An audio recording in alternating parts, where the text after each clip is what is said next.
হ্যাঁ আপু, আমি লোকাল বাস, আর আজ তোমাদের ভাইরাল হবার গোপন রহস্য করে দেব ফাঁস। মানে হলো আজকের ভিডিওটি হতে চলেছে আরো বেশি ইউনিক ও আকর্ষণীয়। কেন? কারণ আজ আমরা জানবো টিকটক, ফেসবুকে রাতারাতি ভাইরাল হওয়া কিছু সেলিব্রিটিদের গোপন রহস্য। বলেন কি? সালাম বন্ধুরা, ওয়েলকাম টু ইউনিক ড্রিম। আমি কার ভাগ্যে আছি তা জানি না। আজকাল টিকটকের ট্রেন্ডিং পেজে কিছু নাম ছাড়া যেন আমরা স্ক্রলই করতে পারি না। জান্নাত তোহা, মিস চকলেট, রিধি ওরফে শশা আপা এবং আফরিন, এরা রাতারাতি তারকা। কিন্তু আপনারা কি জানেন এই সাফল্যের পেছনে আছে এক অজানা গল্প? একটা সময় ছিল যখন তাদের নামের সাথে শুধুই হাসি ঠাট্টা নয়, কিছু কঠিন পরিস্থিতিও জড়িয়ে গিয়েছিল। কিভাবে তারা সেই সব পরিস্থিতি সামলে উঠে এখন লাখ লাখ মানুষের আইডল? আজকের ভিডিওতে আমরা তাদের সাফল্যের পেছনে সেই গোপন রাস্তাটি খুঁজে দেখব। ভিডিওটি শেষ পর্যন্ত দেখুন, কারণ শেষে একটি গুরুত্বপূর্ণ শিক্ষা আছে। মিথ্যা কথা। প্রথমে আসি জান্নাত তোহার কথায়। একটা সময় ছিল যখন সোশ্যাল মিডিয়ায় তাকে নিয়ে বিশাল তোলপাড় চলছিল। অনেক নেতিবাচক আলোচনা, সমালোচনা। কিন্তু তিনি কি করলেন? তিনি নিজের কন্টেন্ট থেকে ফোকাস সরালেন না। তার ফ্যাশন ভিডিও, লাইফস্টাইল ব্লগ, তিনি একটানা তার সেরা কাজটি করে গেছেন।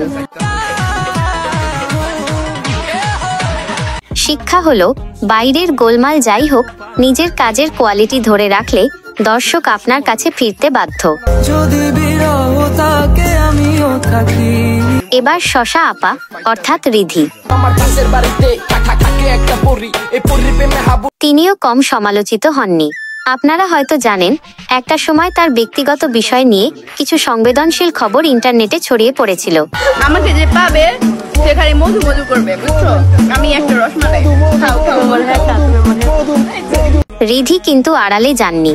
তিনি তার স্বভাবসুলভ মজার ভঙ্গিতে সেই সব আলোচনাকে উড়িয়ে দিয়েছেন। তিনি দেখিয়েছেন, ট্রল হলেও তিনি বিনোদন দেওয়া বন্ধ করবেন না। তিনি নিজের স্বকীয়তাকে আঁকড়ে ধরেছেন।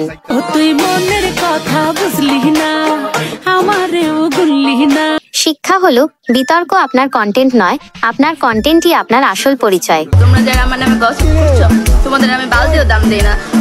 যদি কেউ রাজমিস্ত্রির নাম করতে চান। এবার আসি মিস চকলেটের কথায়।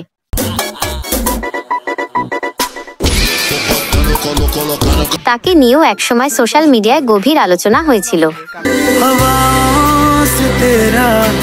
অনেকেই হয়তো ভেবেছিলেন এমন কঠিন পরিস্থিতিতে তিনি হয়তো টিকটক ছেড়ে দেবেন। মানুষ খালি খালি হ্যান্ডসাম ছেলে ডেট করে, এরকম মগা টগা ডেট করা উচিত। আমি মগা? হ্যাঁ। কিন্তু তিনি কি করলেন? তিনি নিজের কাজ থামালেন না। যখন সমালোচনা তুঙ্গে, তখনও তিনি ধারাবাহিকভাবে নতুন কন্টেন্ট আপলোড করে গেলেন। আমি সিঙ্গেল।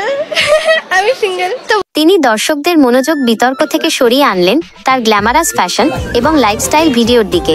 তিনি প্রমাণ করলেন যে কোনো পরিস্থিতির মোকাবিলা করা যায় শুধুমাত্র নিজের কাজের মাধ্যমে, অন্য কোনো কথা দিয়ে নয়। শিক্ষা হলো, বাইরের গোলমাল যত বাড়ুক, নিজের কাজের কোয়ালিটি দিয়ে উত্তর দিন। তো গাইস, সবার শেষে আছেন আফরিন আপু।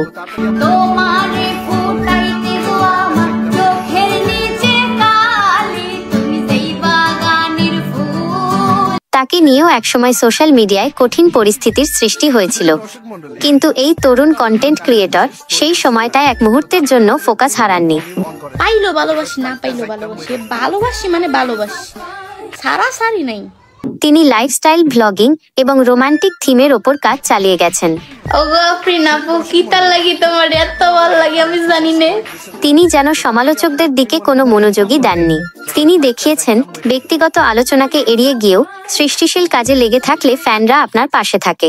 সাফল্যের একমাত্র রাস্তা হলো নিজের লক্ষ্যকে আঁকড়ে ধরে লাগাতার পরিশ্রম করে যাওয়া, কোনো নেতিবাচক কথায় কান না দেওয়া। তো বন্ধুরা, আমরা দেখলাম এই চারজন তারকার সাফল্যের পথে শুধুই গোলাপ বিছানো ছিল না, তাদেরও অনেক চ্যালেঞ্জের মুখোমুখি হতে হয়েছে। সেই চ্যালেঞ্জগুলো তাদের দুর্বল করেনি, বরং আরও শক্তিশালী করেছে। আপনি যদি টিকটকে বা ইউটিউবে সফল হতে চান, তবে এই 4 জনের কাছ থেকে শিখুন, কাজের গুণগত মান ধরে রাখুন এবং সমালোচনার মোকাবিলা করুন নিজের কন্টেন্ট দিয়ে, কোনো বিতর্ক দিয়ে নয়। ভিডিওটি ভালো লাগলে লাইক দিন এবং কমেন্টে জানান এই 4 জনের মধ্যে কার কন্টেন্ট আপনার সবচেয়ে ভালো লাগে। সাবস্ক্রাইব করতে ভুলবেন না। দেখা হবে পরের ভিডিওতে। সালাম।